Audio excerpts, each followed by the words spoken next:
नमस्कार, मी स्मिता ताई. अक्षय अध्यात्म ह्या चॅनलवर आपले खूप खूप स्वागत आहे.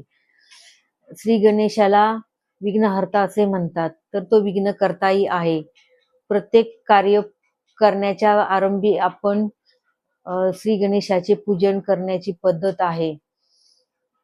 ती निर्विघ्न पार, त्यामुळे आपले सर्व कार्य निर्विघ्न पूर्ण होते. तसे श्री गणेशाला ओंकाराचे स्वरूप सुद्धा मानले आहे. काही गणेश मूर्तींची सोंड ही उजवीकडे वळलेली असते, तर काही गणेश मूर्तींची सोंड डावीकडे वळलेली असते. उजवीकडे सोंड ओढलेली आहे त्या गणेशाला सिद्धिविनायक असे म्हणतात. त्यांच्या डावी व उजव्या बाजूला रिद्धी सिद्धी बसलेल्या असतात. सिद्धिविनायक हे पाप कर्माचे फळ त्वरित देतात. त्यामुळेच सिद्धिविनायकाच्या उपासकाने हमेशा पाप कर्मापासून दूर राहायला हवं. सिद्धिविनायकाकडे फक्त मोक्ष मागायचा असतो. व्यावहारिक गोष्टी ह्याची मागणी डावी सोंड असलेल्या गणपतीकडे करायची असते.